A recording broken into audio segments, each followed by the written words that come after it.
Et cette double explosion qui a touché hier la ville de Beyrouth, on va y revenir largement avec nos invités. Place à notre grand angle.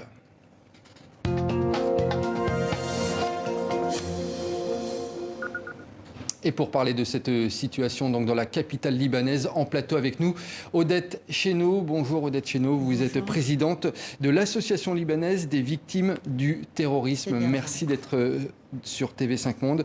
Et puis en ligne également avec nous, Wilson Fash, correspondant de la RTBF et de TV5 Monde au Moyen-Orient, que l'on retrouvera dans un instant. Mais avant donc d'évoquer cette tragédie à Beyrouth, on va revenir exactement sur les faits dans ce sujet signé Malik Mikhtar.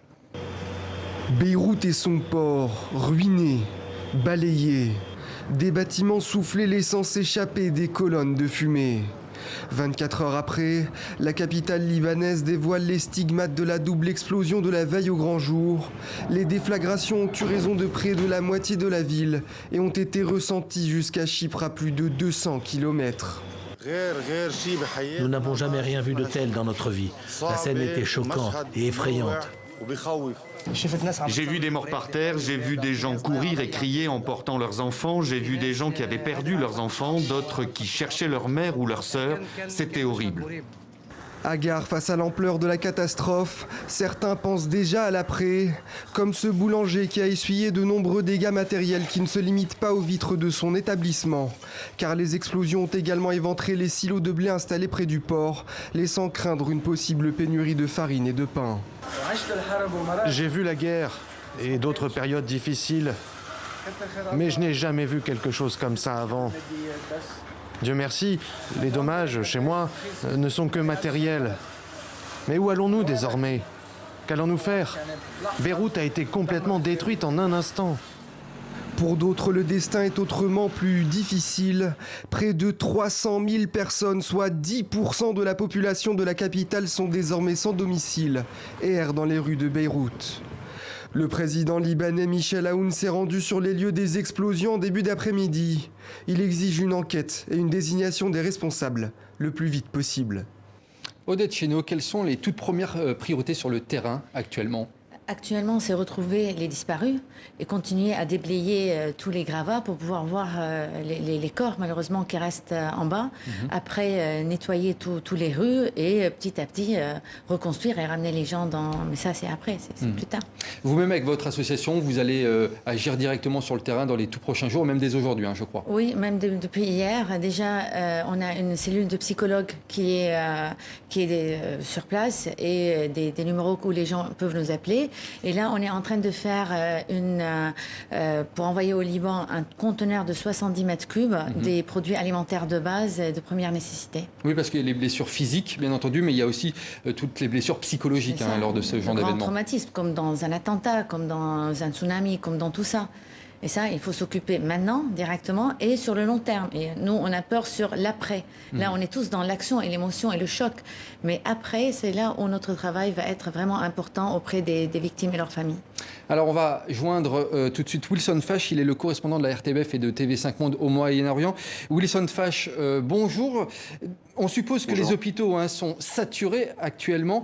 Il faut dire que la situation était déjà très compliquée en raison de l'épidémie de Covid-19 sur le terrain. Bien sûr, et le nombre de cas de coronavirus n'ont fait qu'augmenter ces dernières semaines et ces derniers jours. Et puis, pire encore, certains hôpitaux ont été endommagés dans la double explosion qui a eu lieu hier à Beyrouth, notamment l'hôpital Saint-Georges à Ashrafie, ainsi que l'hôpital libanais de Getaoui, qui ne sont simplement plus opérationnels. Donc un scénario catastrophe, en pleine pandémie, cette explosion qui détruit les hôpitaux et qui fait des milliers de blessés. Et selon le dernier bilan qui a été publié il y a quelques minutes, on parle donc désormais de 135 morts et de 5 000 blessés. Wilson Fash, il y aurait également 300 000 personnes qui se retrouveraient actuellement sans abri. Comment le gouvernement va-t-il pouvoir relever cette problématique également ?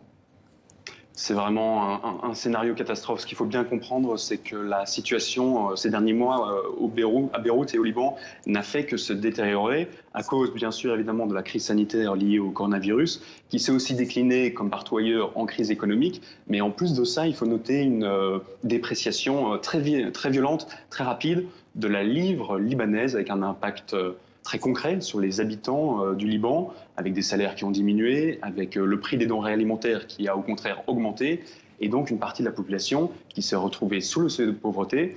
Donc très concrètement, aujourd'hui à Beyrouth, nous avons 300 000 individus qui se retrouvent à la rue et beaucoup de familles qui n'ont même pas les moyens de réparer leur maison, qui n'ont pas assez d'argent pour faire face à ces destructions.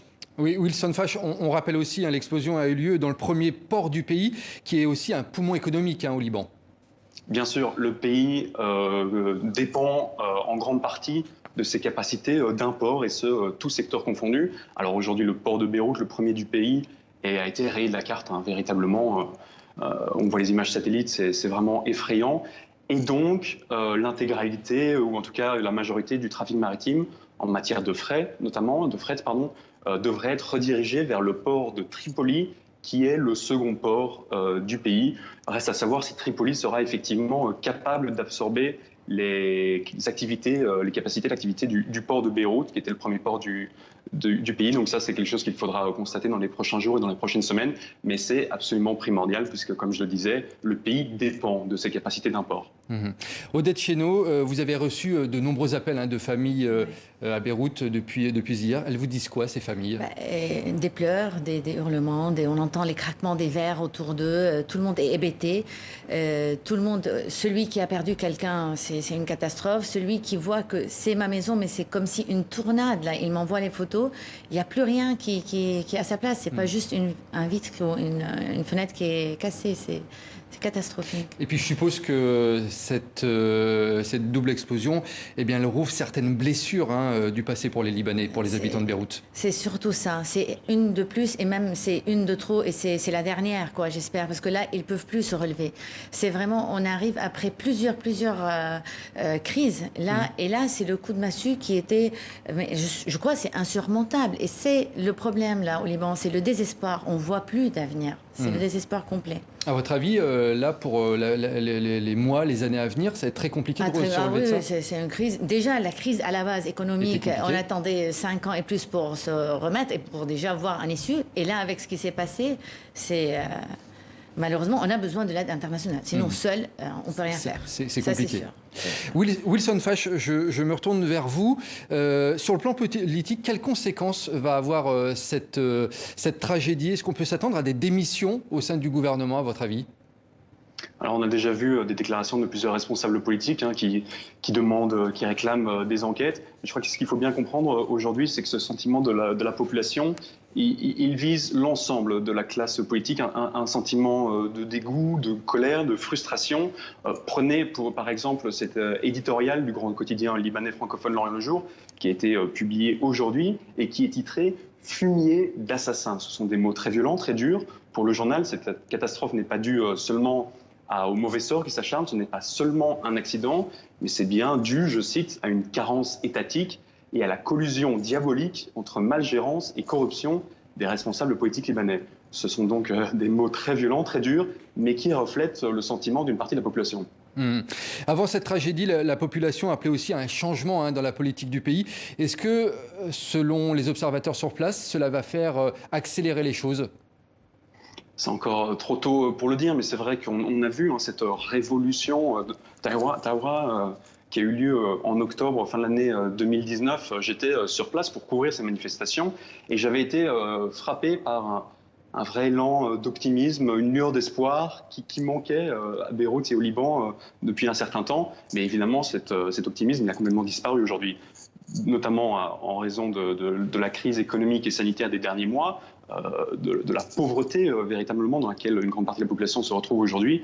Et aujourd'hui, vraiment, ce clou qui est cette double explosion qui a rendu 300 000 personnes sans abri et qui a fait, on l'a dit, plus de 5 000 blessés.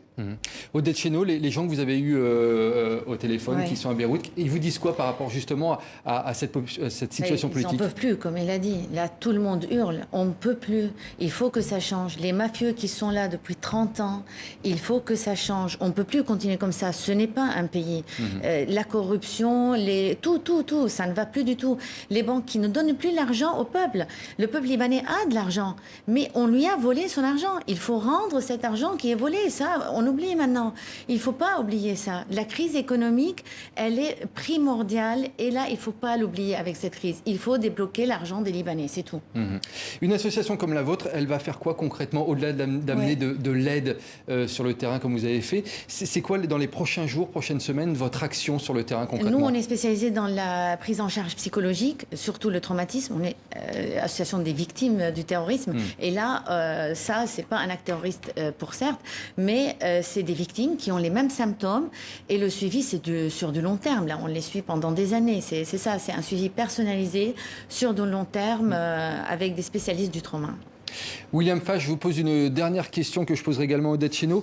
Comment on peut imaginer les prochains jours, les prochaines semaines désormais? Quel est l'espoir de la population locale? Ça vient de l'aide extérieure, ça vient d'eux-mêmes? Ça devra devenir d'eux-mêmes avec des moyens forcément très limités. C'est une catastrophe sans précédent. Non, c'est effectivement la communauté internationale qui devra se mobiliser. Alors, on a déjà eu des promesses de soutien, hein, notamment de la France qui envoie des équipes. Le président français Emmanuel Macron a aussi promis de se rendre sur place. La communauté internationale devra intervenir, c'est certain, car le Liban à lui seul n'a pas les moyens de résoudre cette catastrophe aujourd'hui. Odette Chénaud, je vous pose la même question et je voudrais aussi compléter, si nos téléspectateurs, dans ce genre après ce genre de tragédie, ont envie d'aider, comment est-ce qu'il faut faire concrètement si on a envie d'aider justement les populations sur place? Concrètement, sur notre site de l'association avt-l.org, il y a une cagnotte spéciale pour ce conteneur qui peuvent nous contacter ou pour nous amener des produits pour ceux qui sont à Paris ou par de l'argent et nous, après, on complète.